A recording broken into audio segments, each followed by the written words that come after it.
Thank you all for joining us today.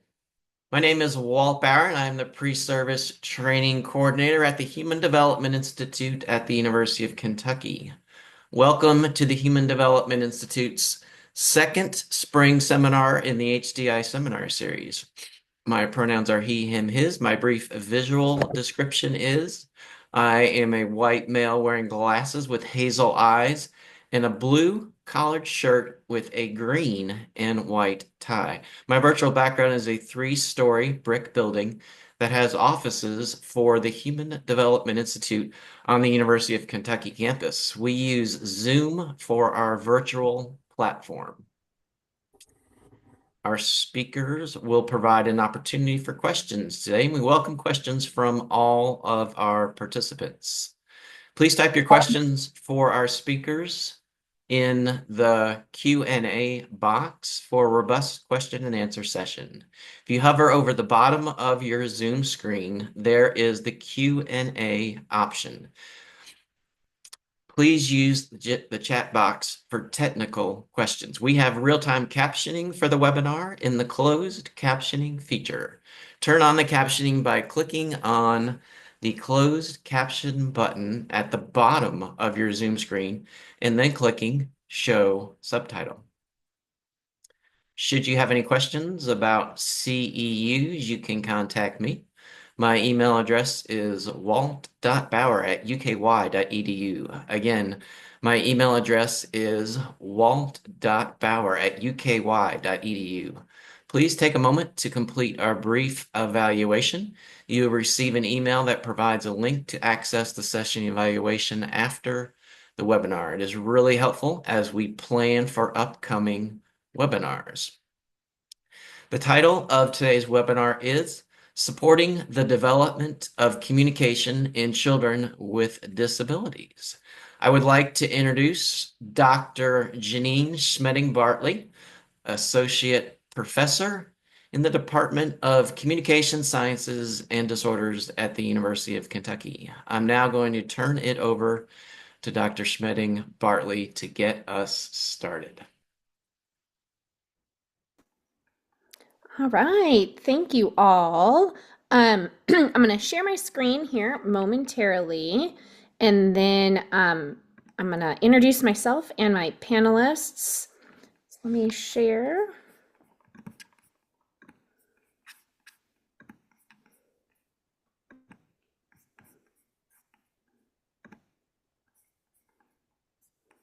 All right. Thank you for joining us today. I'm going to do a brief introduction to supporting communication development in children with disabilities. But this presentation that I'm going to present the first 20 or so minutes was created by myself and my two panelists. So I'm going to let them introduce themselves as well, and then I'll jump into the presentation. So as Dr. Bauer mentioned, I'm Janine Schmedding-Bartley. I am a speech-language pathologist by training and a professor at the University of Kentucky. A brief visual description of myself. I am a white middle-aged woman with dirty brown hair, excuse me, wearing a light teal sweater, and my virtual background is a blue screen with a College of Health Sciences faculty on it with a computer and a desk. To introduce myself as a speech language pathologist, I just want to take just a minute. I have worked with children in early intervention setting, so in the homes with their families and their extended families.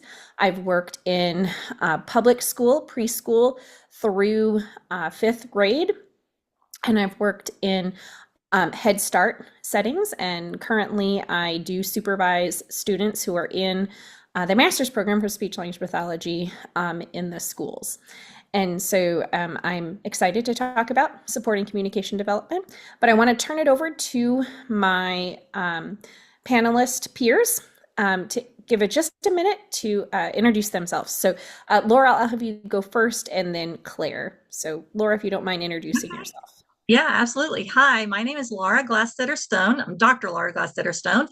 I am currently the speech language pathologist at UK Healthcare, University of Kentucky Healthcare Outpatient Speech Pathology Department, specializing in AAC um, I guess, evaluation and treatment. I have a 30-year career span in a variety of settings from early intervention, hospital outpatient.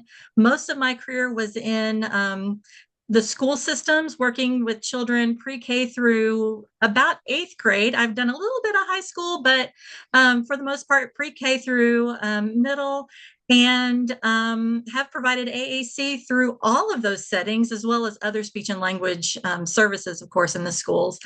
Um, and yeah, got my PhD in 2020 during the pandemic. That was tons of fun.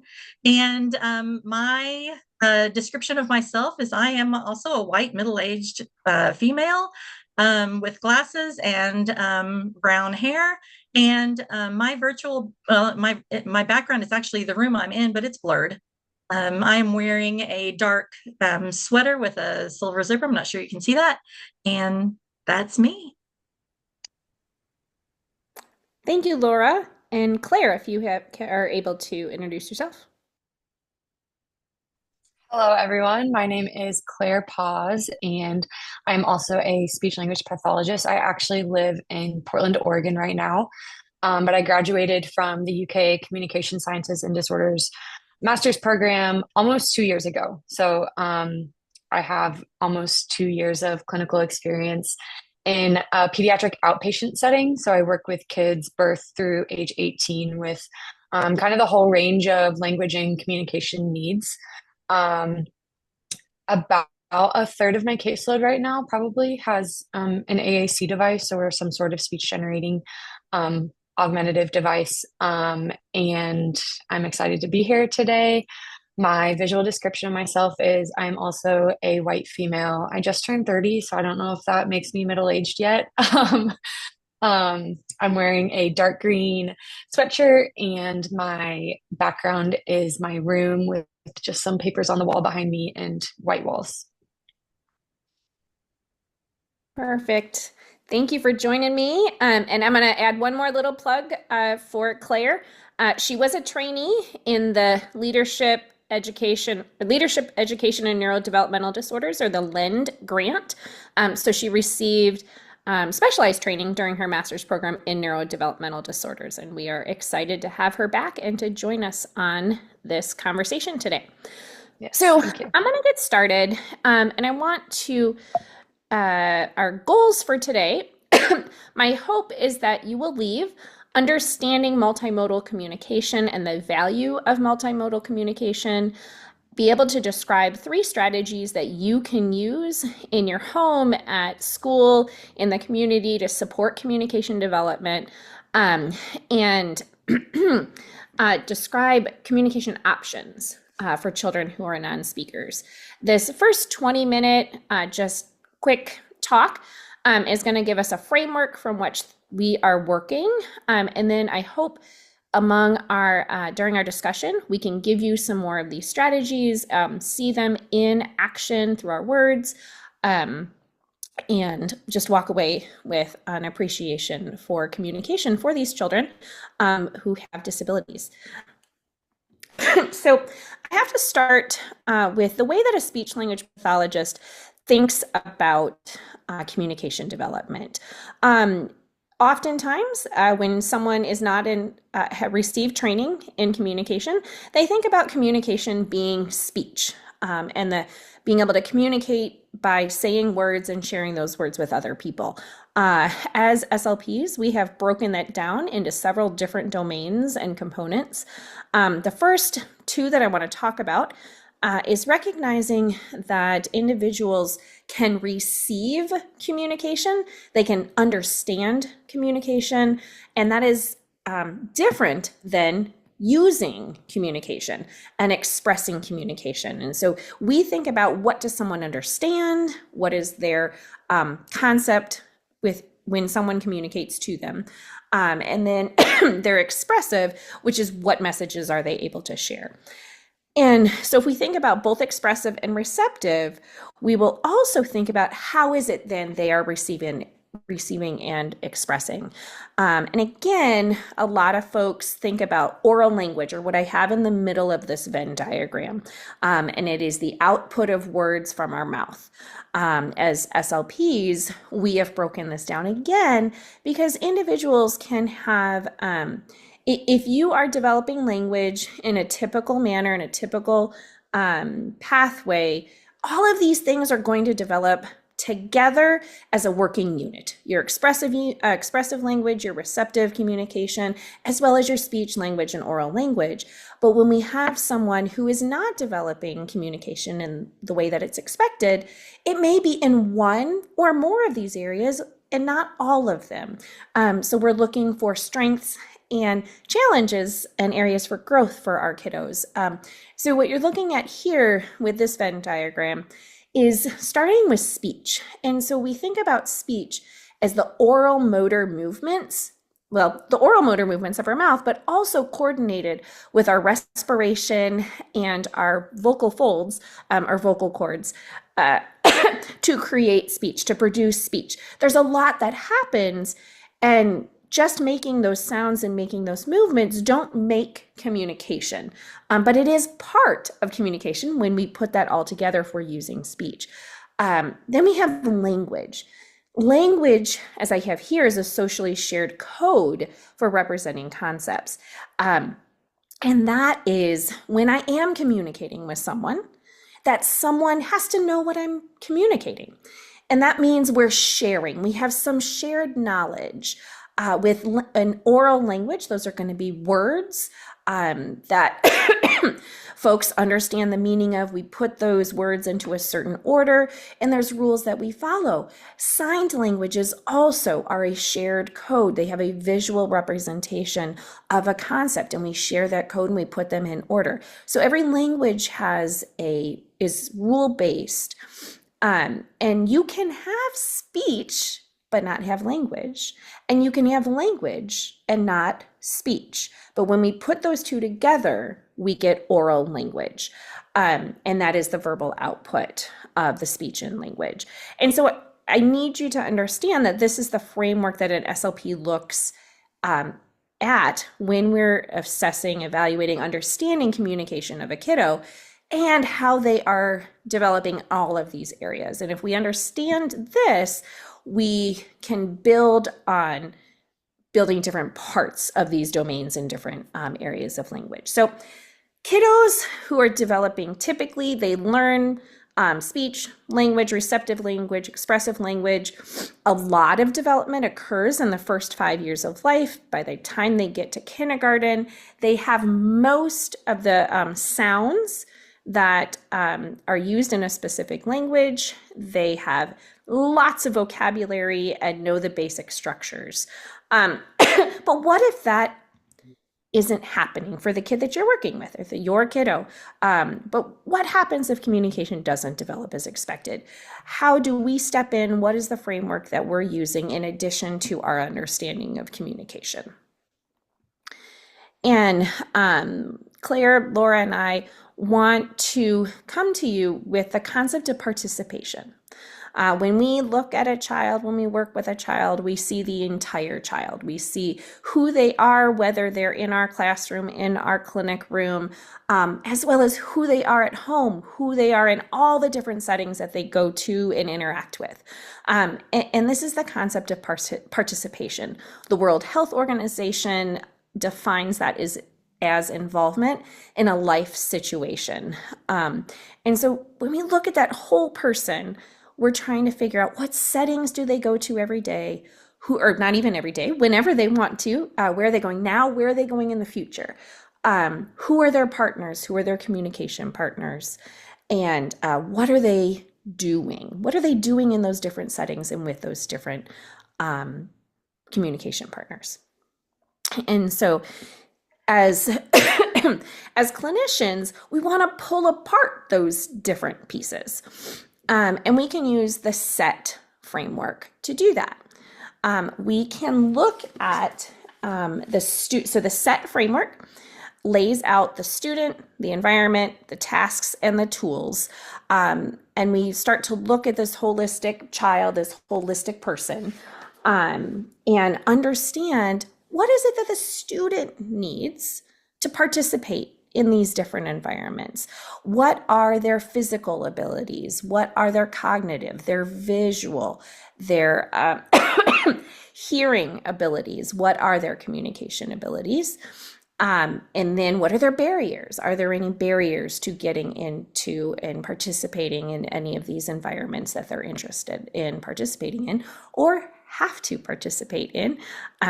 These are children who we all do, right? We all have to participate in different things. And then we look at the environments. What environments are they in? Are they going from am I getting ahead of myself? I don't think so. Okay, well, yes, I am a little bit. But what settings are they in? Are they in a school? Are they in a childcare center? Are they at home? Are they going to grandma's on the weekend? Are they doing an after-school activity? Are they so what different environments are they in, and what do they need in order to participate in those environments? And then what are they doing in those environments? Are there gross motor skills? Are there gross motor activities, fine motor activities? Are there social activities, individual activities? What are are there academic activities? What are the specific activities that they want to accomplish or need to be able to accomplish? And then what are the tools in order to help them accomplish those tasks in those environments for that person? And when we're thinking about communicate, and then we put the lens of communication over that. In all of those environments, who do they need to communicate with, and how, and what are those messages that they need to be able to communicate in those different settings? And so I want you to think about for just a minute. I'm going to give you 30 seconds to stop listening to my voice and pause. Where do you participate in a daily basis? With whom do you participate? And what activities are you doing? So just think about what you've done so far today. For some of you, it might be early in the day. For some of you, it's midday. Where have you been? Who have you participated with? So I just want you, just for a few seconds, I take a sip.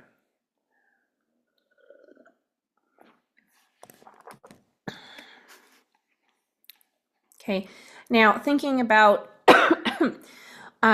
where you've participated. For an example, for me, on some days I'm at the office or I'm at home. I have to do shopping, grocery shopping, clothing shopping. Tonight, I'm going to a University of Kentucky gymnastics meet. Okay, these are some of the things I'm doing and wanting to do. And who am I participating with? I'm interacting with people in my office. I'm interacting with my family. I'm interacting with cashiers and attendants, and I have to get gas at some point. I'm engaging with an audience potentially if I am at the gymnastics meet. And so thinking about those are some of the activities. So what do I need to be able to communicate to participate in those activities? So again, think about if you were, through your day, what are the things you needed to communicate? And how did you do that? For myself, thinking about those different environments, I need to be able to give instructions. I need to be able to share experience. I need to be able to be excited tonight. If one of the gymnasts gets a 9.95 or a 10.0, I want to be able to share my excitement.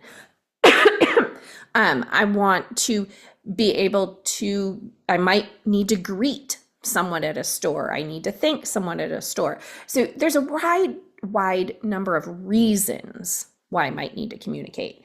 And so if we think about this as from a student perspective, from a child perspective, as the SLP, we're going to look at participation in this same way. If I've got a kiddo who is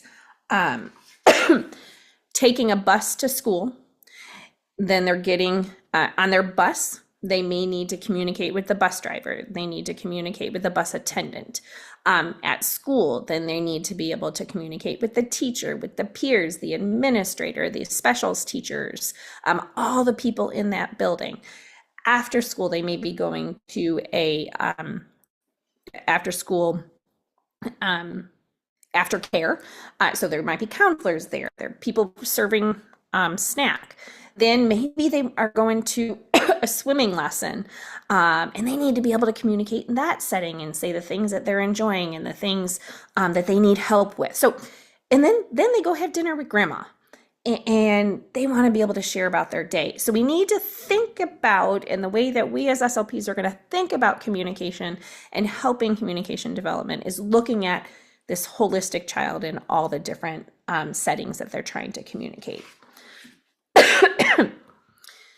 And so if we want them to have ways to communicate in all of those different settings, there's a few things we have to do to set the stage, to be able to help them communicate in those different settings with those different people. We need to build trust and safety, support their regulation, and then we can get to participation. So I bring this picture, and I love this picture. This is my now 16-year-old daughter when she's about 2 here. And you'll see in her left hand, she has a burp cloth. And that is her burpee. And she carried that with her. That was a piece of safety throughout her childhood, and she'd kill me, but she still has them today. She hasn't gotten rid of those pieces of safety, right? Okay. And so when we're thinking about kiddos who may not be communicating in a way that lots of people understand, they may not be able to express if they don't feel safe or they're not being able to trust someone. And so our first thing that we need to do is to relate with that child and help them feel safe. Help them feel that they are with a trusted person. If they, many of our kids, we expect them to communicate soon as they walk in the door. We expect them to feel comfortable in all settings, even though their routine has changed, their setting has changed. So we can't jump right in to teaching language strategies and communication strategies without letting them know, hey, you're here, you're safe. You were able to bring your burpee. I didn't make you leave it in the car. You were able to bring whatever communication strategies you have available with you. A lot of our kiddos, and Laura, Claire, myself, have all worked in schools. We've worked in different settings. Oftentimes, if a child has some sort of external communication aid, whether it's a speech output device, it is a board for communication, it's a key ring of cards of communication, sometimes those aren't allowed to come with the kiddo, or it gets left behind. And so that's going to decrease their sense of trust and safety. So first and foremost, we have to make sure our kiddo feels safe. The next thing, once they feel safe, we have to check in on their emotional and energy regulation and whether they are regulated. And if you aren't familiar with regulation, or I'm just going to take 2 minutes to review regulation, but I could spend a whole 2 to 3 hours talking about regulation.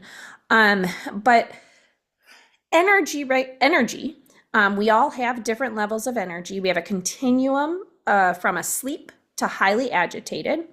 It is controlled by our autonomic nervous system, and our autonomic nervous system works with other systems in our body to modify the way that we feel aroused.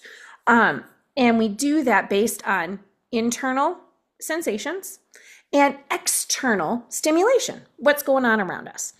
As adults who can regulate ourselves, we have strategies when we're getting distressed, when we're getting agitated, to try to calm ourselves down. We have strategies that if I really don't want to get out in bed in the morning, I have strategies to wake myself up, to get me out of bed, to get me moving with my day. Um, and so when we talk about regulated, being well regulated or regulation, it means that I have the energy I want to do the activity I want to engage in. And so if I'm going to that gymnastics meet tonight, I have to have a slightly higher state of arousal if I want to be excited and to really pay attention to the meet. If I was tired or distracted, I'm not going to be well regulated for that setting. Yet that regulation is not the same as when I want to sit down and read a book. When I want to sit down and read a book, my body needs to be feel kind of calm. I can't have too many racing thoughts if I really want to focus on what I'm reading. So we work to get into this green center where, and this is an old image and I still haven't changed it, but I like it. It's simple. Get into this green center, and that means I have the right amount of energy for what I'm doing right now. And if I'm off in either end of the blue, it's hard for me to be right in the middle. And so how do we get to there? We have 3 different types of strategies. Behavioral strategies. These are things like I'm agitated, I'm going to go for a walk. I am going to do some drawing. I'm going to drink my coffee in the morning so that I can be a little bit more alerted. I might be a knitter, someone who knits when they're sitting listening, and that helps you regulate. You may be a fidgeter. You can use language strategies. These might be mantras that help you keep going with the day. Or it's language to ask for help so someone else can help you regulate. Or we have metacognitive strategies where I go, I'm really upset right now. I'm really concerned. What did I do in the past? Should I be concerned? Can I logically think through decreasing my anxiety or increasing my excitement? So we have these 3 different strategies. And for just a minute, I'm going to bring it back to kids in just a moment, but I want you to think for yourself. What strategies do you use? Are you a hair twirler? Are you a doodler? What are you doing right now to pay attention to me? Are you tapping your foot? Are you repeating things in your head that you want to remember? And I think, and I haven't looked, and I don't have visuals of everybody, but I think most of you are probably adults, probably a range of adult ages, and we're all learning different ways to regulate because different ways, we have to learn different things at different times in life. But now we have to think about kids. We have to think about our kids because they're just learning. They are not born with the tools to regulate. They can learn them, and most kids can learn them, but they need support and they need help.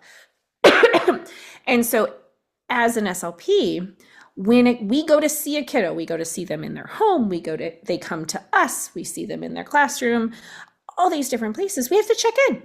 Can I jump right into communicating and asking them to communicate? Or because they're in the green, or are they out in the blue, in the 2 arrows? And so we have to be aware of these types of strategies.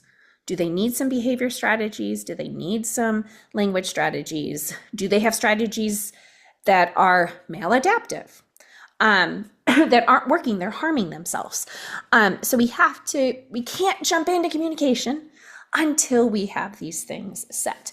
So we're getting close to finishing here, but I want we start with making sure our kiddo feels safe. We want to make sure they're regulated. There we go. So now we have set the stage. Now what are we going to do?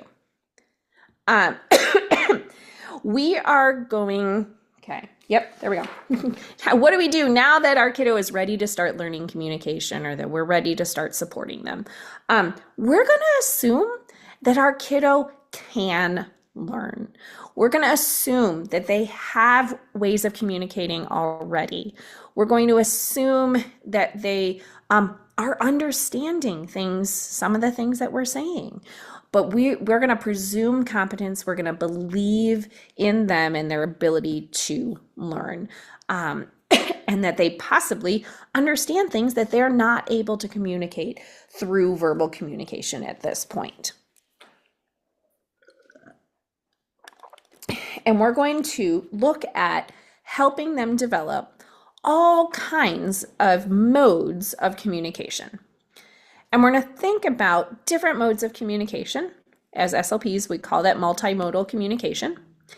And um, and we want to make sure that all of our communicators have multiple ways of communicating. Myself, as an adult, I do have multiple ways of communicating. My verbal speech is not the only way I communicate. I communicate through gestures, and on Zoom, y'all don't get to see my full range of gestures, but I'm a big hand mover. I communicate through texting. I use email on a regular basis. I use proximity to someone, whether I want to be closer or further away from them. I use facial gestures to express the ways that I want to communicate. I have learned a little bit of sign language to communicate with other people. And so I, as a verbal communicator, as a speech communicator, have multiple modes of communication. And we feel it's extremely necessary that our kiddos have access to those multiple modes of communication. And so we are going to present them and support and model different types of communication or different modes of communication. We're also going to think about different reasons they want to communicate. Our kiddos don't want to just communicate about their wants and needs. When I talk about the different reasons for communicating, I like to bring up the Communication Bill of Rights, which was written by the National Joint Committee for Communication Needs of Persons with Severe Disabilities, which includes many different professional organizations, including the American Association on Intellectual and Developmental Disabilities, American Occupational Therapy Association, American Physical Therapy Association, and the Association of Assistive Technology Programs. And there's technically 15 rights. It's hard to get that all on a screen, so I'll give you those in just a minute. But if we look at this Bill of Rights, which says communication is a human right, there's many reasons to communicate. We've got interacting socially, we've got expressing preferences, being able to refuse objects and events and people, making comments, making choices, giving information, asking information, being informed of their own life and things that are going on around them, accessing intervention,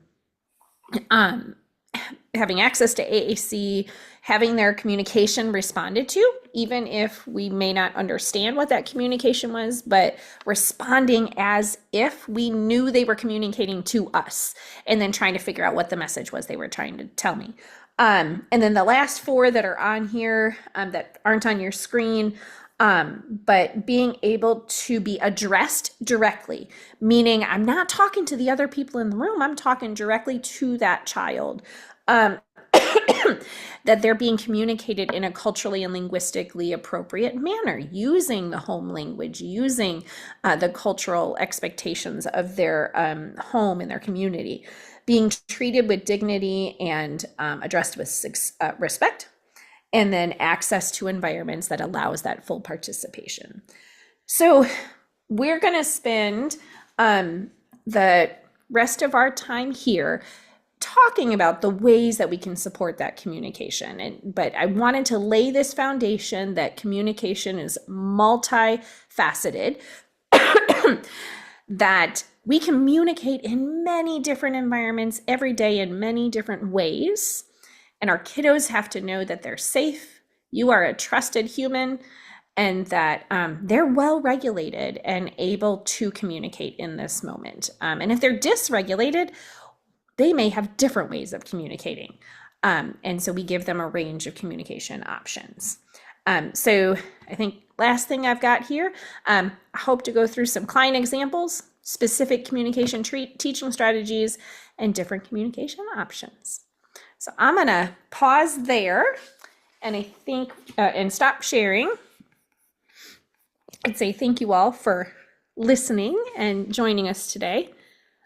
And I forgot to ask Dr. Bauer, are you going to present some of the questions, or do you want me to present the questions that we presented? You can go ahead and present some of the questions that you had created. Okay. And I know there's some chats down here. Okay, nothing that I didn't know if we were answering questions right now, but we do have a few prepared questions, and we want to walk through those, and then after those questions, we are happy to take other questions. And I am trying to pull those questions up. Here they are. All right. So to our panelists, I'm going to ask this first question.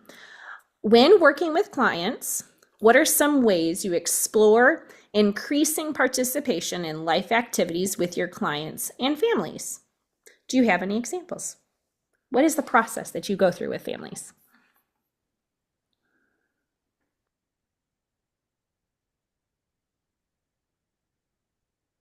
I'll share first.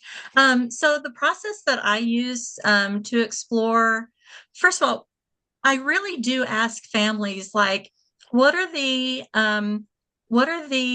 activities that you participate in most? Let's start there. What's the one thing that you think you would like your child to communicate? Most of the children that I work with are non-speaking, and so we are looking at getting some form of AAC, augmentative and alternative communication, going. And so I need to know what activities are they participating in most? Where do they need to communicate and who do they need to communicate with? Um, often it's school. Often it's school, teachers, and home. That's where we usually start. And so I go from there. But I do want to share one specific example. As I was getting a communication device going for a young girl who was actually an eye gaze user, her mother said, "Oh, you know what? This weekend we're going to her sister's basketball game." So they had a basketball game that they were going to. And I was like, "Oh, yeah, tell me more about that." And she was like, "Oh, it's so much fun." And the client who was with me, the client was like, she was sharing that the daughter that was having an eye gaze device loves it when they cheer. I was like, "Really? How about we create something so she can cheer along?" And so we did. We created an activity page for her sister's basketball game with some common cheers that her mom shared with us.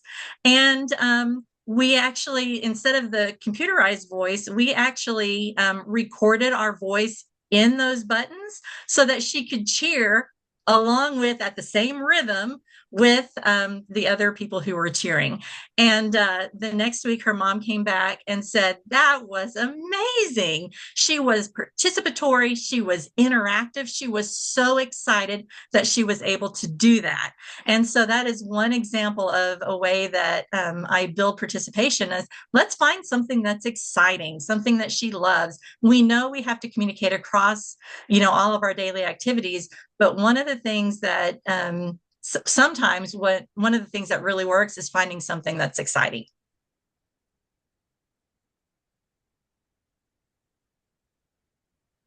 Yeah, I would agree with that. I often try to do like a parent interview or even a sibling interview sort of situation. What kind of things are you guys interested in as a family? What kind of things is the child interested in individually?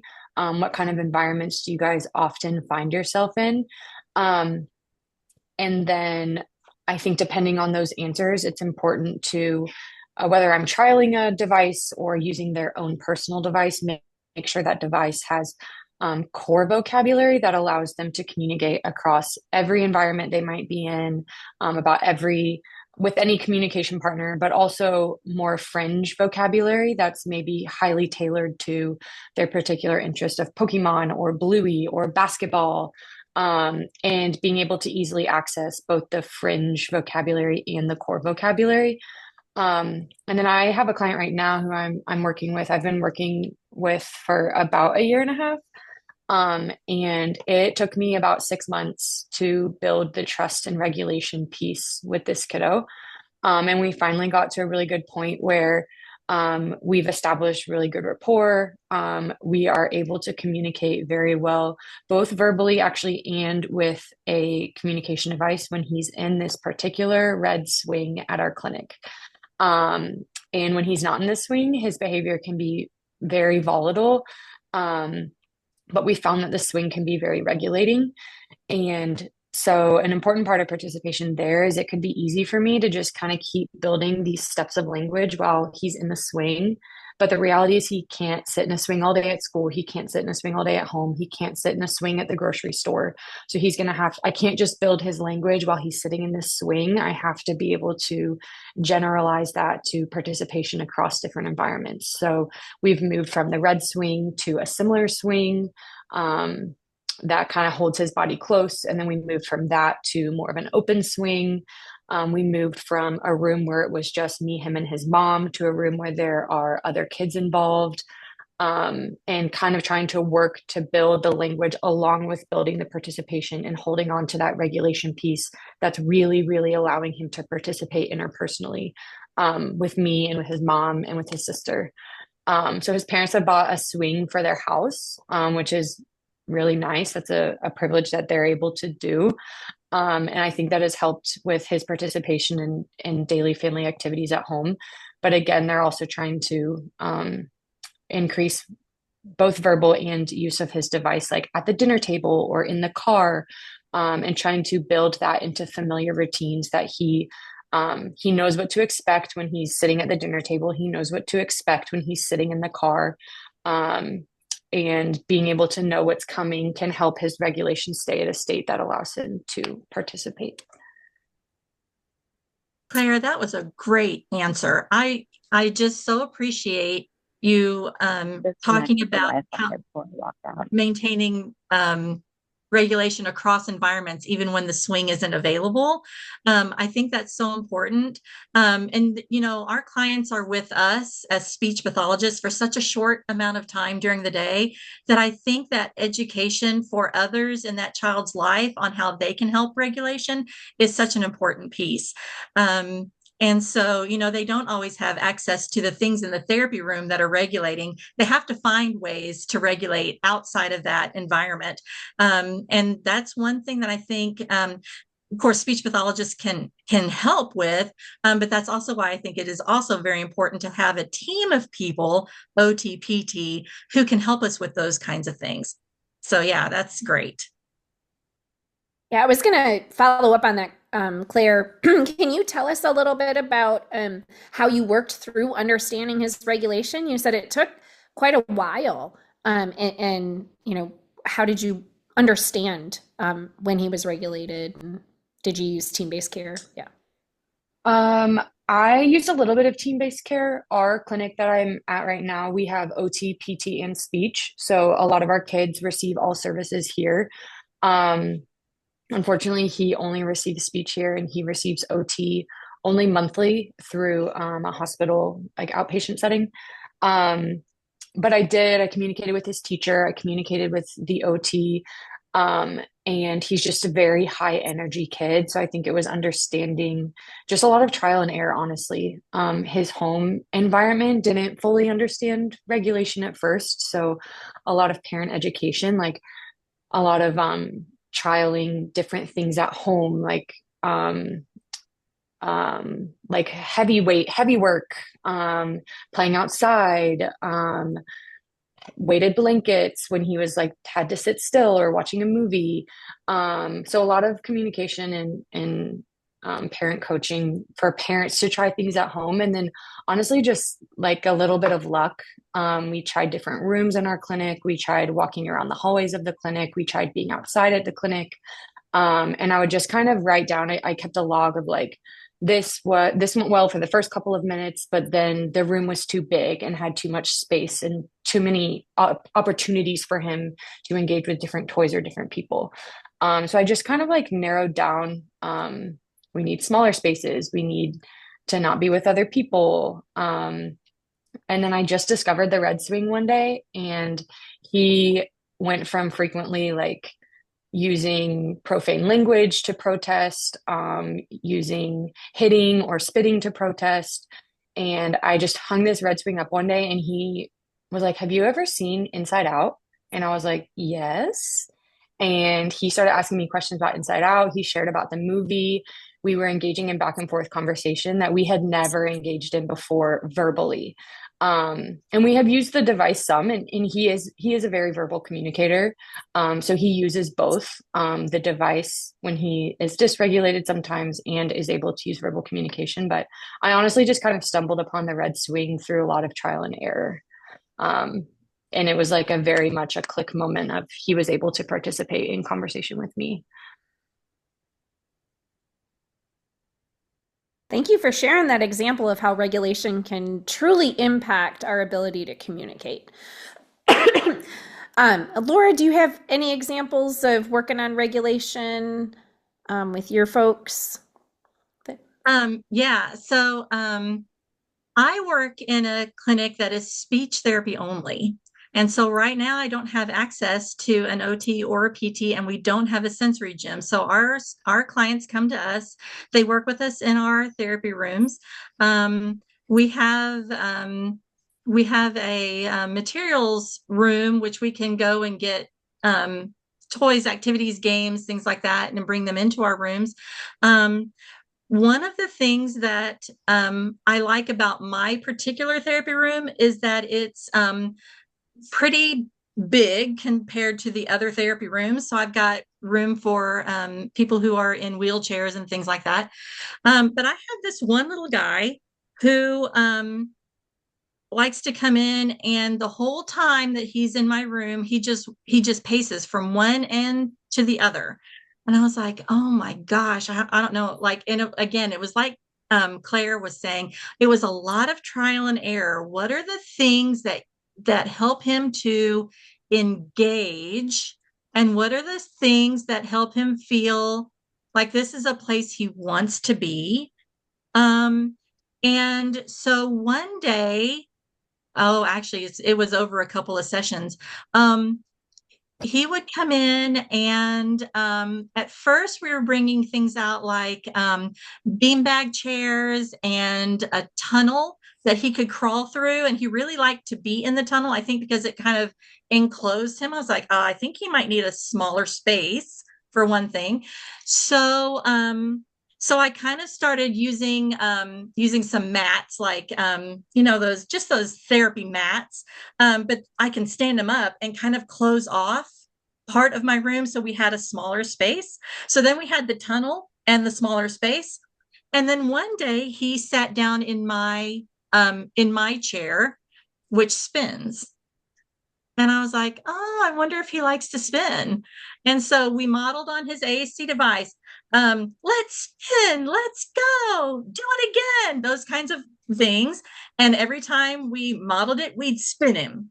And then we'd model again and spin him. And he was giggling. And I was like, oh, he likes this. This is a good idea.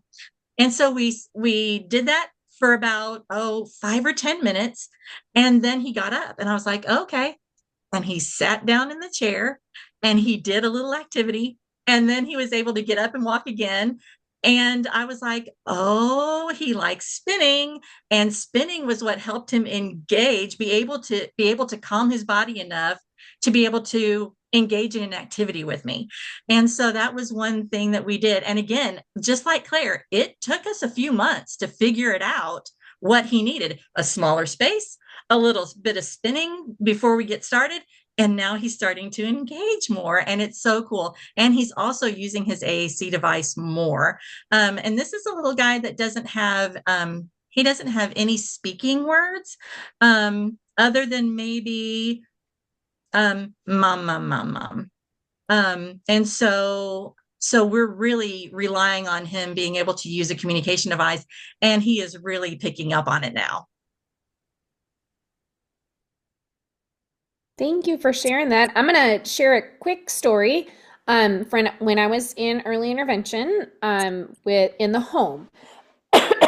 And so I was working with an 18-month-old. And this it pulls together participation and regulation together. But I sat down with mom, and we walked through kind of what are all the things you guys do together. And they were a family who spent a lot of time at home but went to the pool in the summer. And so we had kind of orchestrated the day, kind of looked at places where he could participate a little bit more. Um, and we worked with his bath time routine and his what he did every day for bath time, and we built in participation where he had different roles, and he had roles of grabbing a washcloth each time, turning the water on, putting the bath soap into the bathtub. Um, this used to be a routine where he wasn't super excited about it until he was in the water. And so he would get really dysregulated when he was brought into the bathroom and the bathtub was ready to go and they had to strip him and put him in the bathtub. And so adding in participation throughout before the actual getting in the bathtub helped him be well regulated once he got in the bathtub. So that building in of a routine of the expectation of what was going to happen each time that he was going to get in the bathtub allowed him to have some opportunities for communication. He would he would gesture at the towel. He had some signs for opening the bath soap, for turning on the water. And then he got to share, because the other thing he really liked was when the water went down the drain and it spins. And so he enjoyed watching that. And so with the predictability that I worked with mom on identifying kind of what does this normally look like, we were able to add in participation, add in routine, which then allowed him to start to use communication. And for him, we were working on verbal communication and gestures. So that's just an example of adding that regulation component in and then the participation. So, I'm curious, Dr. Bauer, is this an appropriate time? Because I think we're about ready to move to another question. Shall we take a 5-minute break?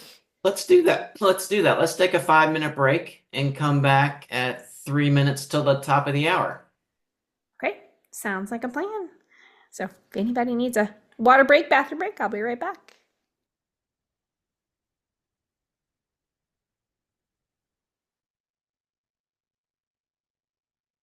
I think we are ready for the next Okay, half. perfect.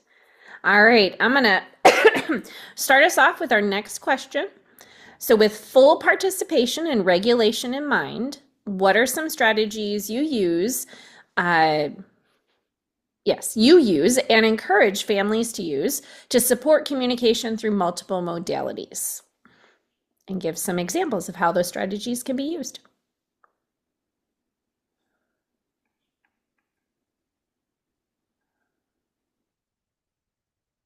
I'll start. Okay, so multiple modalities. So many of my clients use AAC in some form. Many of them use high-tech AAC.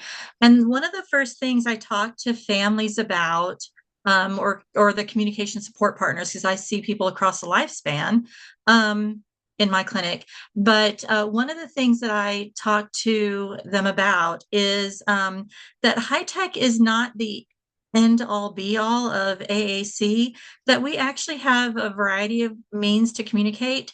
And often I see things happen like this. So a child is asked a question, or they are given some options for what they would like to do in therapy, and they indicate a choice or they shake their head no. And the communication partner says, use your device. And I'm like, but wait, he already told me what he wanted. He already said he didn't want to, or he already indicated a choice by pointing or gesturing. And I'm like, so are you asked? I often frame it. So when you're communicating, are you asked to repeat a message if it's understood more than once? And it just frames it in that, oh, we did ask him to say it twice, right? And so I'm like, it's okay if we understand the gesture. If it's a if it's a typical gesture like pointing or waving or shaking our head no, we understand what those are. That's one mode of communication. We don't need to ask them to repeat it because we understood it the first time. And so it really frames the idea of, oh, yeah, we do use multimodality communication across the board all day long. And we don't need to say it more than once if we understand it the first time. Now, I also frame it, I also give them the caveat of if we don't understand what they want, maybe you can say, oh, tell me more. Can we use our device? I might say it like this and give a model and then see if they can repeat their message or fix their message so that we understand what they want. And I just think that we need to make sure that we're not requiring our students, our clients, to say things more than once if we do understand it the first time in a different mode.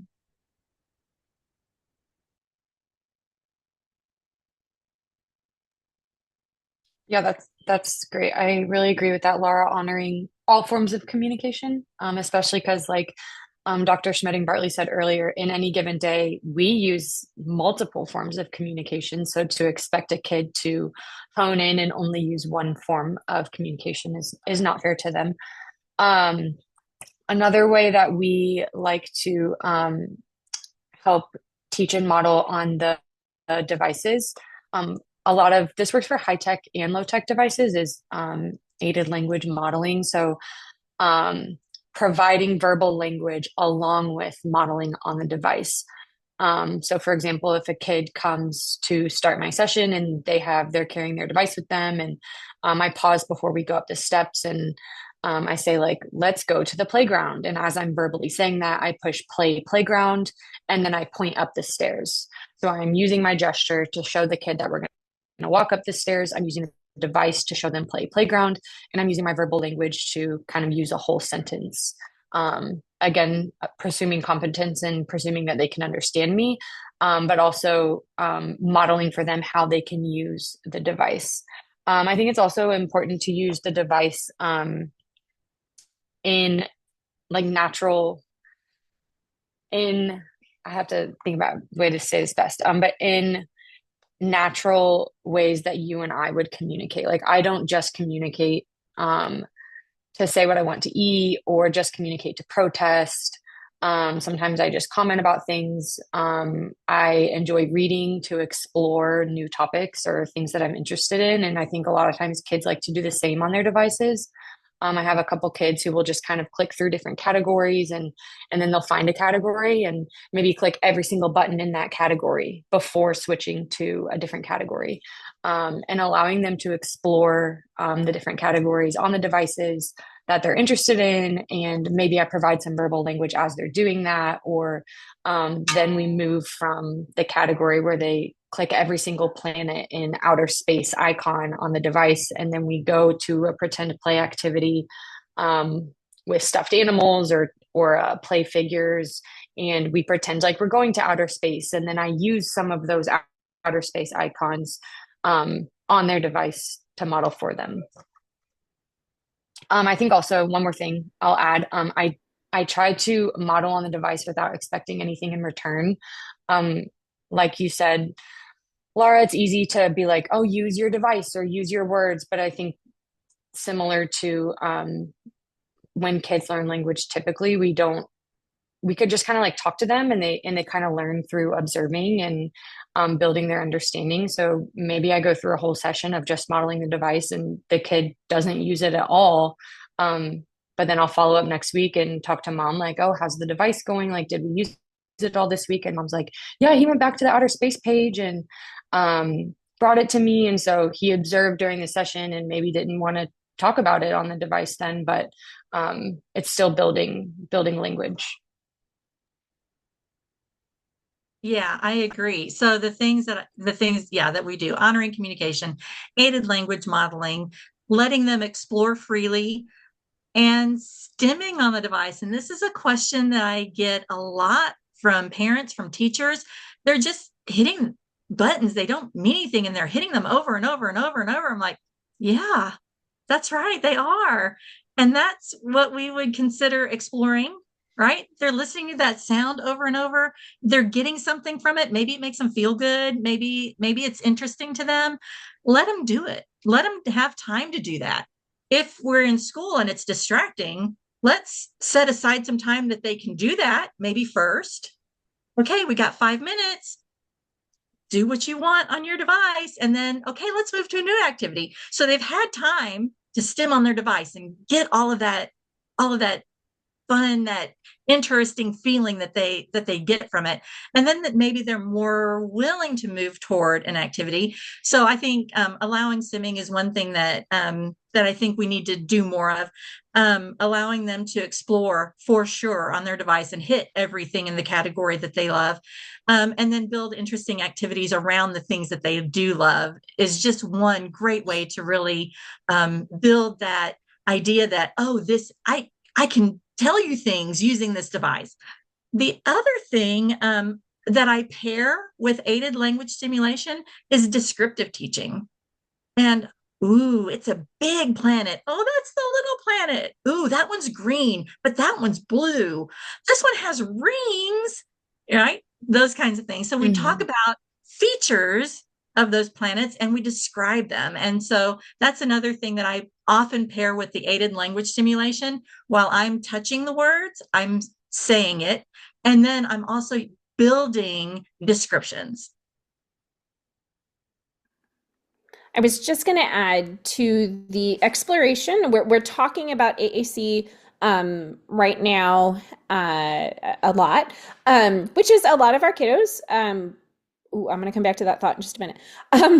But with the exploring the device, or even if it is not a speech output, it's not making sound, we have to remember in typical development, our young children spend a lot of time babbling. They babble to themselves. They babble in their crib, in their bedroom. Um, and honestly, I have a 10-year-old right now. This is my own child, but that she is still very much a verbal processor, and she will tell me, she's like, I'm not yet doing it in my head. So the typical progression is for kids to learn verbal and then to move that verbal into their head. And so if our kiddos are just getting access to AAC, particularly if it's a new device to them, we can relate that to verbal speech development in that they're babbling. Just because it's the same volume or we can hear it doesn't mean they're trying to talk to you. They may be practicing that babbling. And we know babbling happens in signed languages as well as verbal languages. And so we we would assume that there's going to be some babbling and that pretend in the playing with the language that we do see in other language development. So it may be stimming, it may be just exploring something that's really interesting, but it may also be meeting that need of needing to babble and to explore language and communication and putting things together. Um, so keeping that in mind, and then thinking about um, uh, with AAC, because we're talking about AAC, and I was going to say it's not the only, right, multiple modes of communicating, that we also want to emphasize that there's no prerequisite for AAC. There are no specific skills a child must have in order to have access to multimodal communication or to have access to AAC. AAC can't, we don't have to know what their IQ is. We don't have to have a specific cognitive indicator that they can use AAC. Now, there are some funding things that we have to go through to demonstrate use, but giving kids access to AAC from the very beginning, from very early on, is important for them learning multimodal communication. And I'll stop on that and I'll let Laura or Claire add to that. I don't know, to that particular comment, and if you have more. I actually have something conversely. they don't have to be completely non-speaking to have an AAC. Claire was given, and it's Claire's example, so I'll let her talk about it more, about a child who is speaking who has AAC. I've got many children who have lots of verbal words who still use AAC. And so I think that we don't need to also limit our speaking children to not having AAC just because they are speaking. Maybe they can't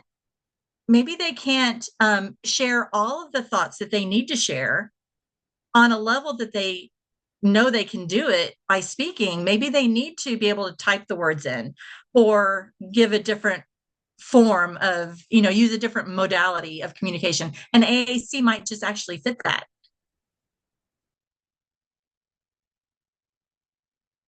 Yeah, yeah, for sure. I would agree with that. And I actually learned that from when I was in the LIND program here at UK. One of my cohort members was an autistic self-advocate, and they talked about the need for that. And I can't remember particularly if they had a dedicated AAC device, but the iPhones also have a lot of really, really good alternative methods for communication.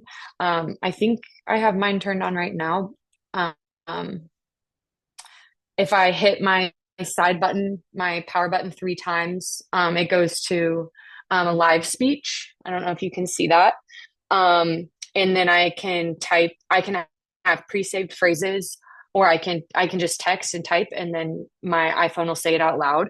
And that's a really great option with a lot of older kids who are very verbal, into someone who's just judging them on a quick appearance might not understand that communication can be hard.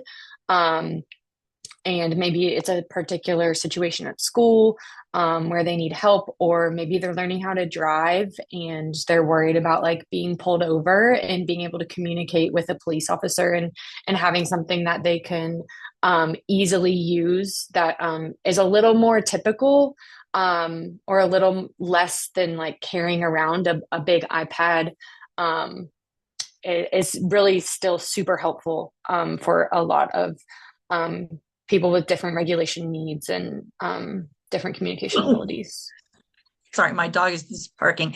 One of the, I actually recommended that for one of my clients who came in, who is a college student and felt put on the spot trying to answer questions in class or give Hmm. presentations. And I was like, ooh, we could use live speech as one option. And we also gave her some other options on her computer to help with those kinds of things. But live speech was one that was fairly successful for her for answering questions. And so there are some really cool things that are out there that are free that can kind of meet a need for some alternative communication. Okay, I'm going to ask this question specifically of Laura, because we had this conversation prior. But based on, so if we're thinking about young kiddos who may not be developing communication as expected, but maybe we want them to get to the point of being able to use something like live speech or being able to write words on a device. How do we get them there, Laura? That's a loaded question, but yes. One of the things that I am such a proponent of is making sure we're building literacy skills for all of our kids very early on, say at the same time that their typical peers are. We need to make sure they're understanding letters and letter sounds. And I think more and more AAC devices are now putting in things like phonics keyboards and things like that. Being able to type words, being able to use their devices as alternative pencils, being able to engage in shared book reading along with their same age peers, being able to answer questions about what was read using their AAC devices. There are so many things that we can do to help build literacy skills using their AAC device. And I also think that often we forget, or maybe we're not training our communication partners and our AAC users, parents or caregivers, that AAC is not just about expressing communication, but it's also about understanding what people are talking about. concepts, building knowledge, building background knowledge, building vocabulary. One of the books that I use often is called oh, I'm going to blank on the name of it, Comprehensive Literacy for All. And it's a book by Erickson out of North Carolina. And it talks about how we can build literacy skills for all of our complex communicators, not just AAC users, but other people who struggle to communicate. Of course, we would make sure that we want to make sure that they have access to alternative forms of communication if they need it. But this also helps us build literacy skills with all of our students with intellectual impairments. We know that that many of our students who have developmental disabilities can learn literacy skills, and so we need to make sure that we are teaching them, we are giving them explicit instruction, and that they are able to learn those skills.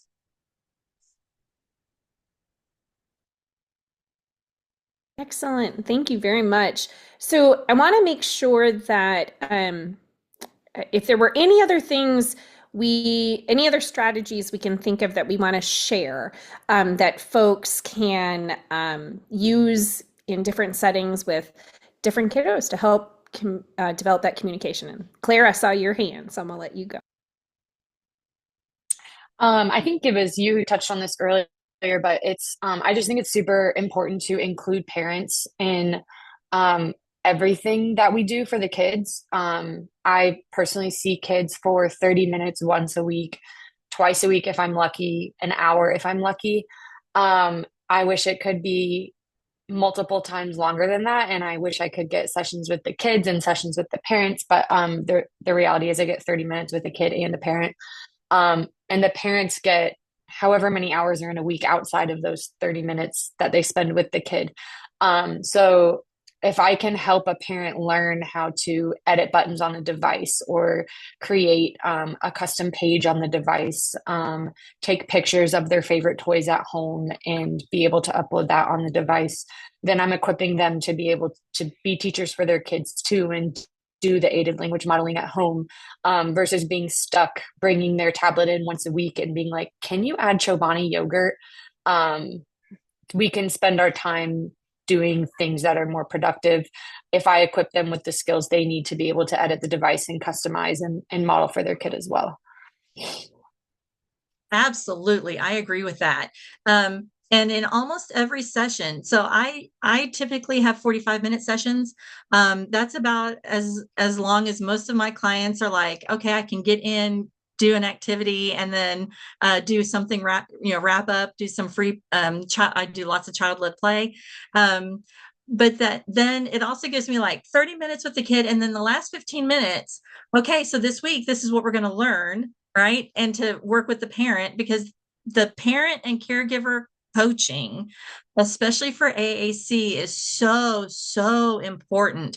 It's imperative that the communications support, right, the supporters know how the device works and can work with their child, with their AAC user, to build skill through the week when we're not there.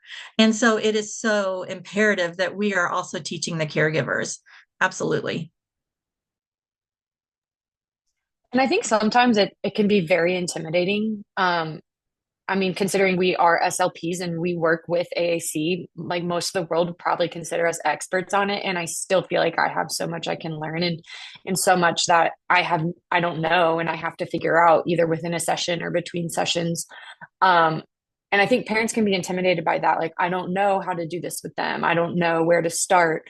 And it's really similar to learning a new language. Like, how do you learn a new language? You learn how to count, you learn the letters, you learn common nouns, common verbs. And for the parents, it's kind of parents, caregivers, supporters, siblings, teachers, anyone in the community. It's kind of the same, like learn where some of the common nouns are, some of the common verbs, um, how to navigate back to the home page. It's like exploring a new language and taking baby steps in that. Even as an adult with verbal language who doesn't use an AAC device. So I think encouraging parents to just be willing to explore and try it, parents and any community members that engage. with kids who use devices. Absolutely. And I always say this is a marathon, not a sprint. It's going to take time.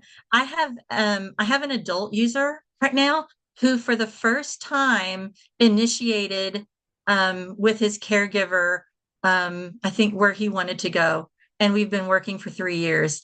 And it was so exciting. And so um I feel like it does take time. It takes time no matter who you are. And I think if we keep encouraging our caregivers and our communication supporters to just keep consistent, I think consistency is key and keep modeling because it will happen. It will happen. It's going to take time, but it will happen. Yeah, and adding to that that time piece, right, and the consistency, um, and recognizing when we're working with individuals whose communication is different, they may have they may need more time to communicate. Um, and so our turn taking is going to take longer. And I think we've heard from many self advocates who are potentially mouth speakers or AAC users, but to not be talked over. And so the concept of balanced turn taking, and a turn doesn't always have to be a communication turn, but if you're engaged in an activity, and I haven't done as much uh, with AAC, but with not as much with the AC, but lots of kid play. And so like my turn is the car going down the ramp, and then they take a turn and the car goes down the ramp. And then I might add a word, and then they might add a word, but making sure that we are at the same pace of that interaction that the kiddo is at and give them time to process. So some of that receptive communication might take time, might not process as fast as, another person that you're interacting with. So giving that time, giving pause, trying not to take too many turns to one kiddo turn. I did a research study in my master's program, and we calculated how many turns the caregiver did for every child turn, and it was something. I mean, and it ranged. We had a range of families, but like 20 to 50 turns per each kid turn. And so, if we can just change that balance just a little bit to give a few more opportunities, that then you can continue to support that development and their independence and their agency, their participation in those interactions.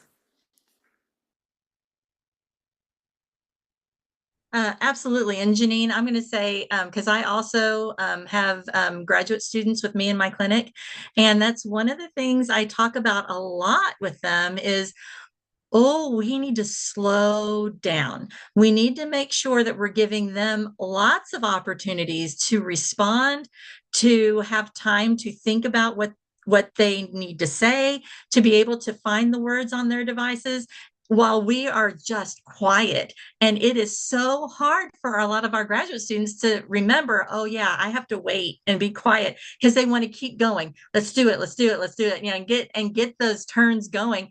But I'm like, but you're taking turns by yourself. You're not allowing them time to process the information, be able to find the words on their device, and then take their turn. Or even in just play, can they move their bodies in the same way to be able to take turns during play, even if they're not finding words on their device, are they still getting a turn, right? And so, yeah, I think that is so important, giving them wait time.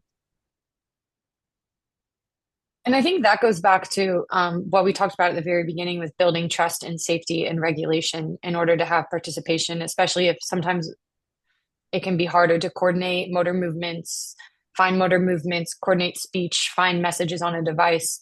And if I'm taking 20 turns to the kids one, but they're trying to take the one, then I'm thinking about it now. I'm like, that's probably really dysregulating to them if they're trying to take a turn. And here I am just like talking and going over them. And so then if they get dysregulated, then it kind of breaks down our whole participation model of communication, and that's really good.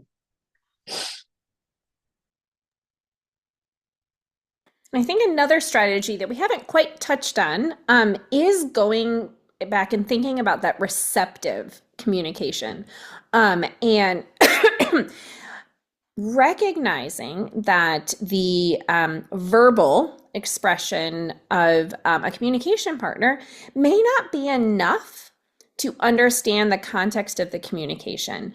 And so many of our kids require more visual input for that receptive communication.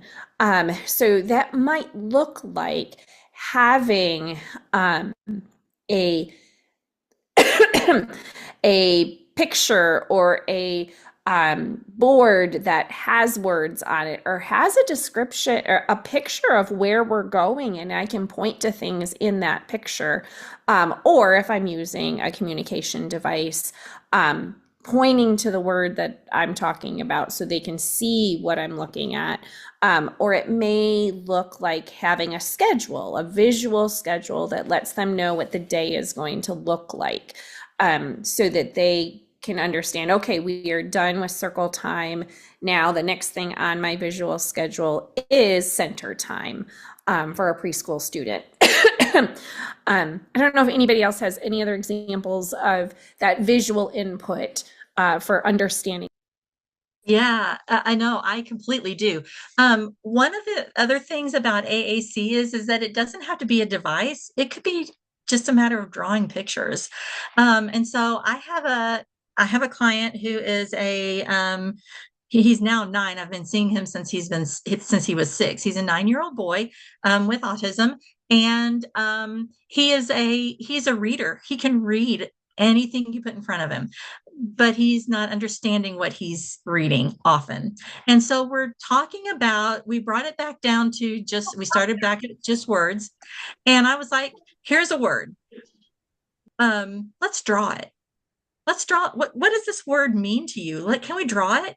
And so we got up to sentences, and we were talking. He's a big he loves landforms and outer space, planets, moons.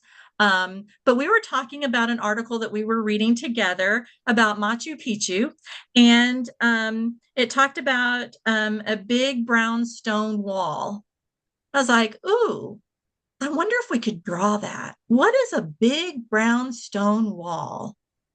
And so I said, why don't you draw your picture and I'm going to draw my picture? But we weren't looking at each other's pictures, right? So I drew my big brown stone wall on my paper, and he drew his big brown stone wall on his paper. And then we looked at the pictures and we did a compare and contrast. And having that visual there to know what big, brown, and stone is, and then what's a wall, made all the difference in the world for him. And he is a part-time AAC user. He uses AAC sometimes. He is actually a typer, so he's going to be able to spell on a keyboard. But we started when he was young. We started with TD Snap, which is one of the applications that he was using, and just having the visual input exponentially increased his speaking ability. And so once we got that visual input going, understanding what those words are, he was then able to turn around and start speaking. And now he's mostly speaking, but he's going to rely on some AAC, I think, at some point too.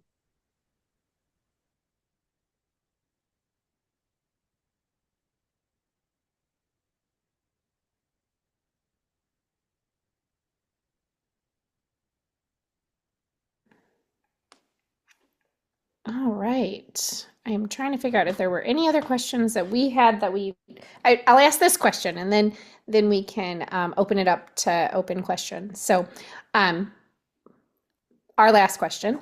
Are there any other thoughts you would like to share with the audience regarding developing robust communication systems for children before we take open questions?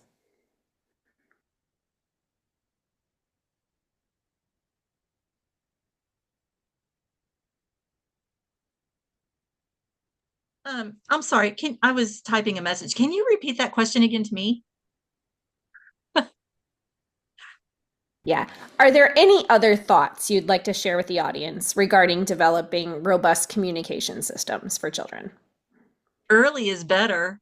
The earliest you can do it, and make sure they don't leave without an AAC device from any school age population. If they need AAC, they need it. We need to make sure we're providing it.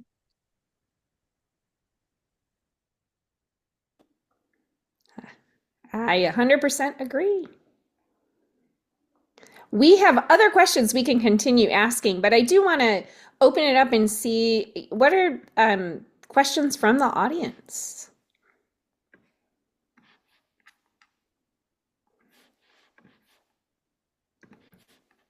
Participants are welcome to unmute. You have the ability to unmute and ask your question. You can also put your question in the Q&A box, any way you would like to ask your question.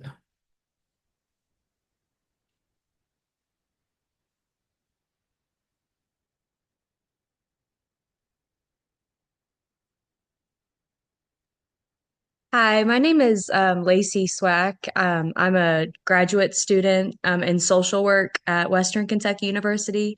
I actually didn't have a question, but I wanted to tell y'all that I learned a lot today. And I think this has really aided in the work that I do with my kids and families. And I also work in a daycare, and we actually have a couple of non-speaking kiddos. And so just understanding, presuming competence has helped me. And then just you all talked a little bit about emotional and energy regulation. So I just wanted to say I appreciate all of the knowledge that y'all have shared with us today. You are absolutely welcome. Yeah. Yeah. Thank you, Lacey, for that comment. If anyone else has a comment, doesn't necessarily have to be a question. If you have a comment similar to Lacey, you're welcome to unmute and state your comment. Hi, I'm Olivia Stanley, and I am a social work student, a master's social work student at UK as well. And I just wanted to echo that because I'm doing my practicum at HDI at UK, and we've been talking about a lot in supervision how important it is for social workers to understand different topics like this in disability justice and working with our families. So, thank you so much for what you all do. Hello, my name is Stephanie Willis. I'm an attorney at Kentucky Protection and Advocacy, and I just wanted to say thank you so much. This was very helpful, and my main takeaways were one, trial and error. I particularly liked that you uh, suggested changing environments because I hadn't really thought of that, and two, being patient. Those are really good lessons to hear. Thanks so much, you guys.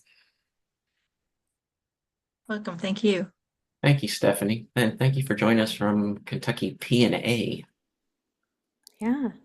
Well, we do have more time, so but I wanted to at least give a moment. So I'm going to ask one more question, and I think listening to those of you who have made comments, I think this might be another question that may be helpful in continuing to understand regulation and other ways of communicating. So here's this question. um, so how might a lack of communication support lead to behaviors that may be erroneously understood as misbehavior or problem behaviors?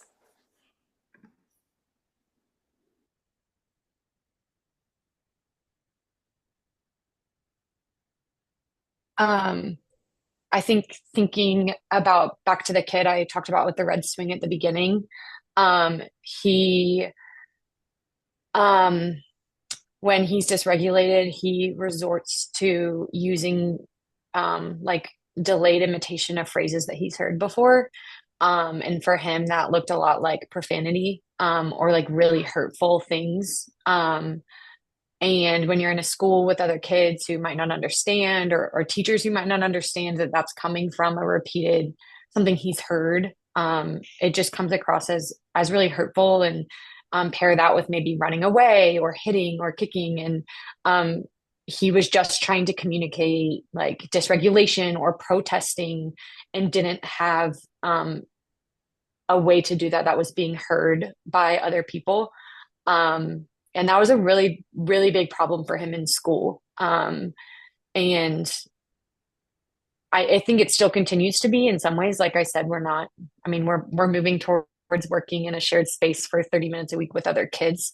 Um, but I think recognizing that behaviors are communication, his hitting and his kicking is communicating something, his running away is communicating something. And it's kind of a puzzle piece to put together.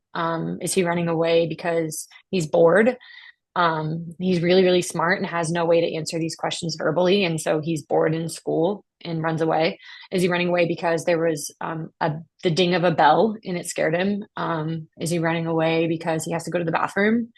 So I think just recognizing behaviors as communication and kind of putting pieces to the puzzle, like why is this happening? I agree. And I was just thinking, the most challenging behaviors, I think, and I think some of the most scary behaviors are those elopement behaviors because you don't know where they're going and you don't know what they want, especially if they haven't been able to tell you in the past. But I have a cute story about this.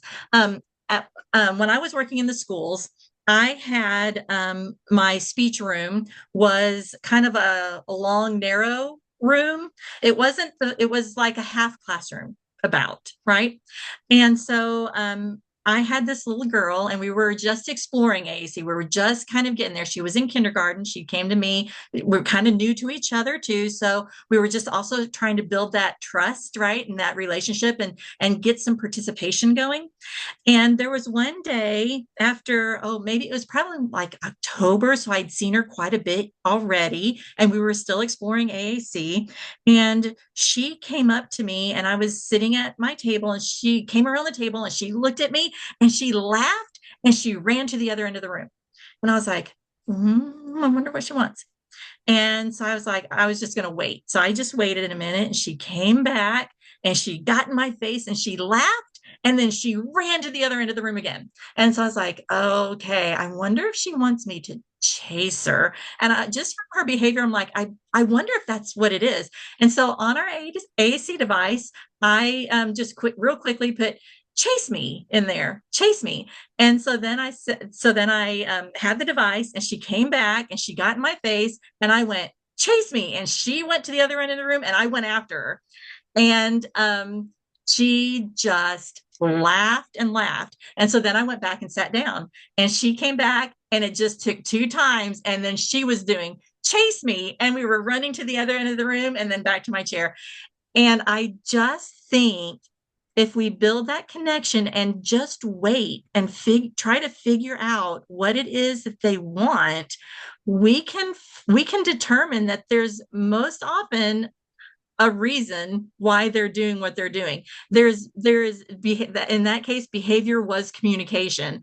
And so I do think that, we just need to watch. We need to be more observant for our students and watch what they're doing. And if they're trying to elope, maybe we follow them if it's a safe place to find out where they're going. I had another kid who wanted to leave my therapy room and I was like, that's not as safe because I couldn't determine where he wanted to go in the building. Turns out there was another room down the hall that had M&Ms. He wanted those M&Ms. And so we had to find, oh, I see you want those M&Ms. We put M&Ms. Well, then I made sure to have some M&Ms in my room, and that took care of that elopement. But then there were some other things, it became a different behavior after that. So we had to figure it out again. So now what does he want next? But elopement, it can be so scary because you never know what they want. And sometimes it's not safe.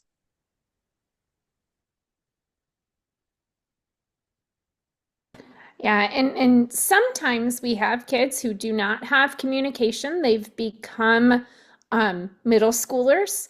They're bigger than the folks who are working with them. Um, And they may have scary behaviors like eloping. They may have um, aggressive.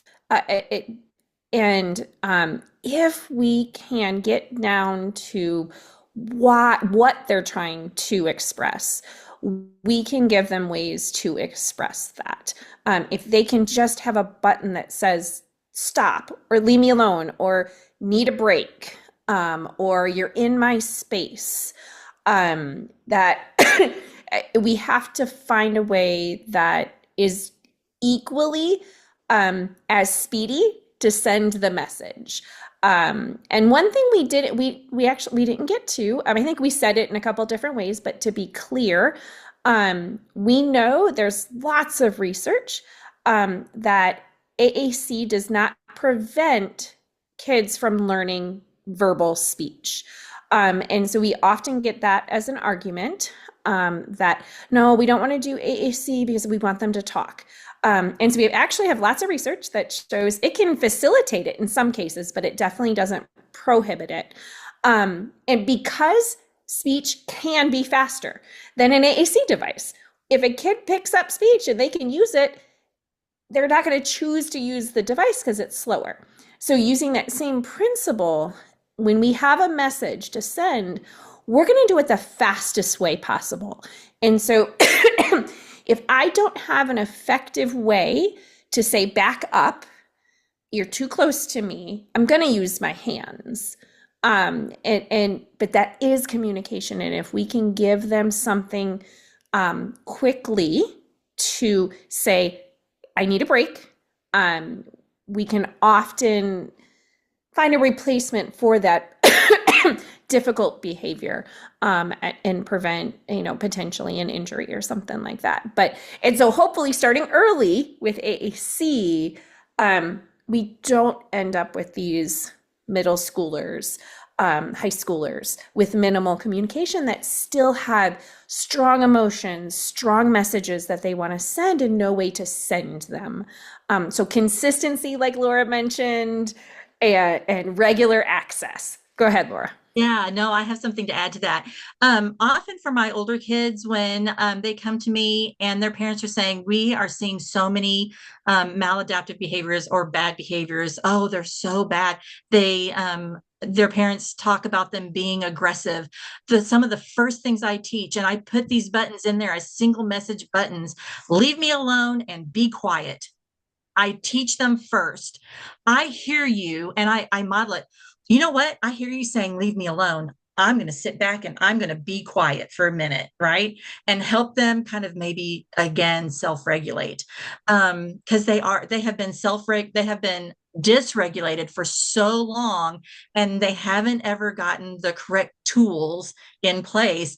But one of the things that I, as a speech pathologist, can give them is some language. Leave me alone and be quiet, right?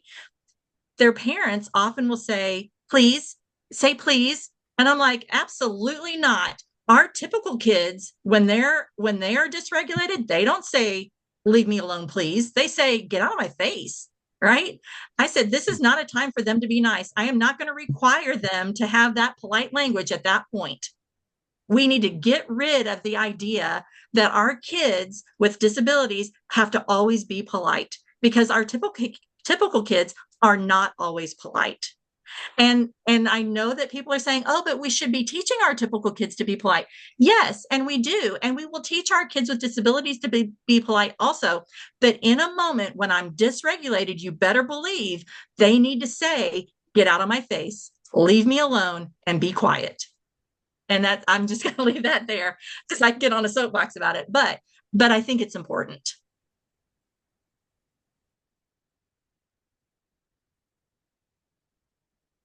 I'm going to piggyback off that real quick. I think some valuable advice I got from OTs that work at my clinic is, when we see challenging behaviors, to acknowledge to the kid, like, I see you, I hear you, like, I know you're upset, or I know you don't want to do this, but we have to. Or I see you are excited to be outside and want to run across the parking lot, but I cannot let you. Because it can be hard, like, as a communication, partner and someone who cares about the kids, like we're just trying to get them to communicate, to show me what they want, to tell me what they need.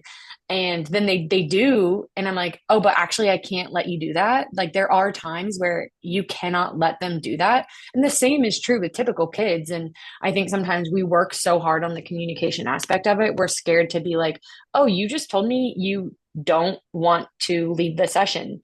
And that's the first time you've ever told me no. And I wish I could listen to you and validate that. But the reality is, like, he has to leave my session. I have another kid in 2 minutes. But letting him know, like, I hear you, but I can't let you, or I hear you, but I won't let you hit me. And still verbally acknowledging it, and kind of goes back to presuming competence, like letting them know that you're validating their communication, but also letting them know that they cannot verbally versus just like taking their hands away or picking them up and carrying them downstairs, explaining to them why you're not acknowledging their communication, I think is important. Yeah, affirming that they said something to you that means something. Absolutely. And you're right. We all say things or ask for things that we can't have right now, especially as children, Um, yeah, that it's just not an option right now. It is thunderstorming outside. It's not an option to go on the playground because it's not safe. And I think if we're modeling that language on their device, and then giving them an alternative. Okay, I know you want to go outside and play, but it's thunderstorming, so we can't play outside.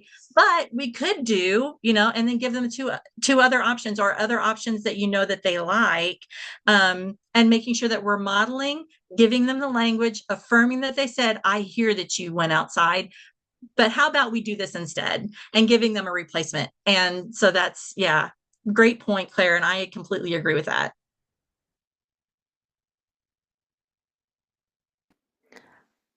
I'm going to add this little piece that isn't quite aligned with what we were just saying. It's aligned, it's just a new topic. We are talking about giving them messages. We're giving them communication that they can share, tools to communicate. We also, as family members, teachers, social workers, those who might be touching devices, that we have to give language. And we have to give developmentally appropriate language. So we've got that teenager who uses AAC. We have to think about communicate or words, topics that teenagers are going to talk about. And so, that's assessing who their social network is, and what language they're using. It may mean having the option and access to profanity. And just like a kid who has verbal speech, they will hear it, they can say it, but they learn the rules of when and when not to use it. So they have to have that language available to them. Along, if we're talking about social media, we're talking about celebrities, we're talking about our bodies and puberty and sexual behaviors. We have to make sure we are not gatekeeping language from messages they may need to send that are developmentally appropriate. So I wasn't an exact piggyback, but it's important to recognize that if they don't have it, they can't say it.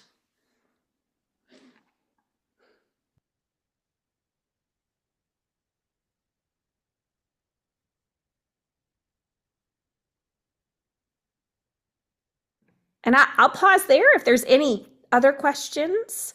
We're about 10 minutes left.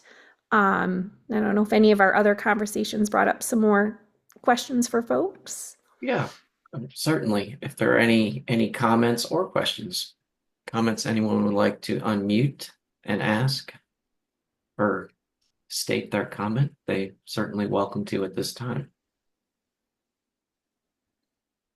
Dr. Bauer, if we don't, oh, go ahead, Elaine. Go ahead. Sorry, I had a quick question that may not entirely relate to everything. First, I want to say thank you all for this. This has been great. A lot of good, helpful information. My name's Elaine, and I have my master's degree in special education through the University of Kentucky. And I'm currently working at the Down Syndrome Association of Central Kentucky. And I've got a young family or a family that has a young kiddo that he's non-speaking, but he has a little bit of sign language. They're interested in getting an AAC device, but they were asking if we had resources for financial aid or waivers or grants. And I was just wondering if you all could share any information about that. I absolutely can. First of all, how is he getting his AAC device? Does he have a speech pathologist available? I don't have all the details. I do believe that he has a speech therapist. He's 4 years old, so he's going to be going into kindergarten soon. And I said, my education is limited to kindergarten and up, but at Mhm. that age, I don't know how frequently he sees his speech therapist. So, is he in the state of Kentucky? Sorry, is he in the state of Kentucky? Yes, he is. Okay. Um, he's going to need an AAC evaluation. Okay. That's the first thing. There is funding support. Chances are that his insurance would take care of the most part of it, depending on what insurance he has. And that's one of the things that's what I do. This is exactly what I do.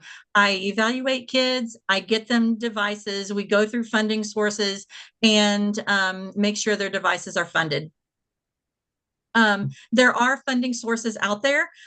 Since he's in the state of Kentucky, the CATS network, KATS network, has a funding guide that is readily available and to download. And actually, I will put that in the chat. The resource for that. Whoops, if I can open my chat. There we go. Let me get that resource up, and I will put that in the chat for everyone. I say that, and then I'm like, maybe. Okay, it's gonna be right here. So oh wait, here it is right here. Let me see if I can get it. HDI Cats, while you're loading it up, HDI Cats is on Nicholasville Road Yes, it in is. Lexington. If you have not been there, I suggest stopping by and visiting. All right, I'm putting the website in the chat right now. To everyone. Sorry, I feel like my computer is very slow. Sorry about that.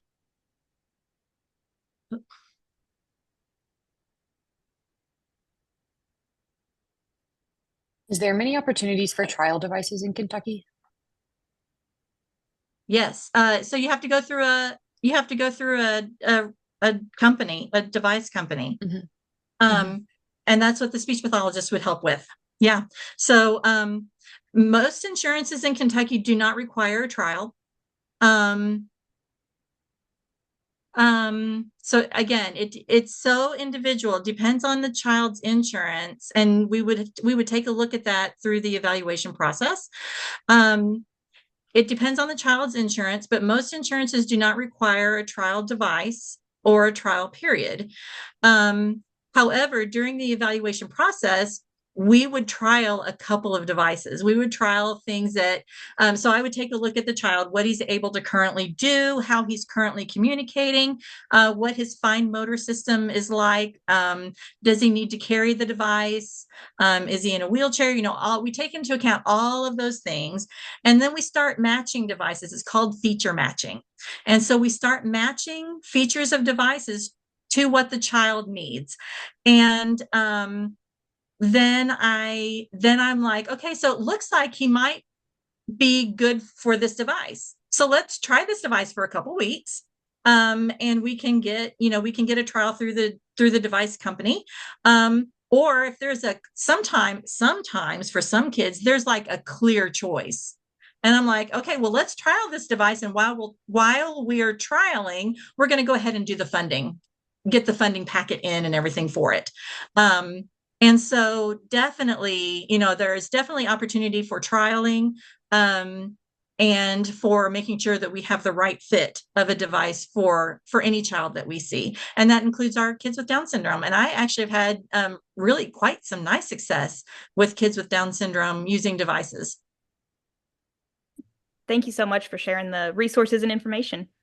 Yeah, you're welcome.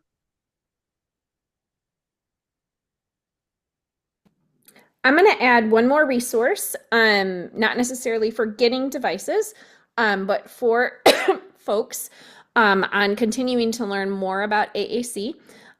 So we have the Talk project that is housed through HDI, and they host what's called an Echo. And Laura, is it bi-weekly, twice a month, or once a month? I think you're on, okay. I think it's twice a month. I think you're on, I think you might on. Yeah, I think it's twice a month. And I'm actually presenting on March 17th. So come hear me again. But yeah, I think it's twice a month. And yeah, there's a website. The Kentucky Speaks AAC is there. And I think you can contact the Talk project person and get registered for the Talk Echo, which happens on Monday afternoon at 4 o'clock. And I believe it's every other week. Or yeah, twice a month. And that is structured as a 15-20 minute presentation by an interprofessional team. And they are, one person does the presentation, and then they have a panel of folks from multiple disciplines, and they have a case that's presented.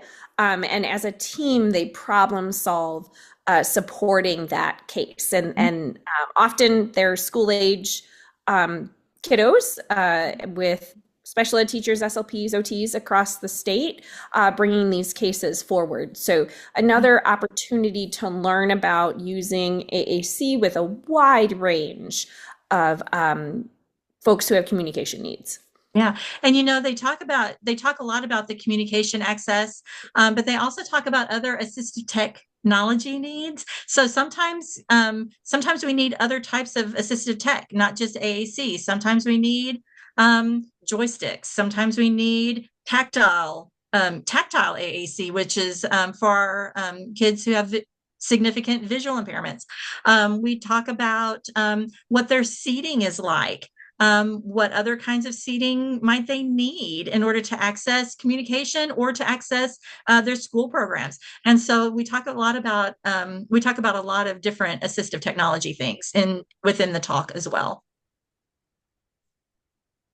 Well, Laura, what will be your topic on Monday? So sorry, I didn't mean to interrupt you. No, go ahead. Yeah, so this semester they've been doing access to a variety of AAC, like what are the AAC options out there? And I'm actually going to be doing a talk on WeaveChat. And WeaveChat is a free AAC app that is robust communication. It supports several different languages, including Spanish, which is nice. And it also is across platforms. So it works with iOS, which is like iPad devices. It also works with Android devices. It works on phones as well as iPads, which you don't often get in AAC. And so I'll be talking about WeaveChat. Thank you. I want to thank our presenters, speakers, for taking time out of their day to share their expertise with us. We are so grateful for the variety of perspectives which brought richness to the conversation. It was a very informative presentation. I also like to thank all of those who attended this event, this seminar, and this conversation today. Thank everyone for their time. Be well. Stay safe, everyone. Thank you all. Thank you. Thank you so much. Thanks.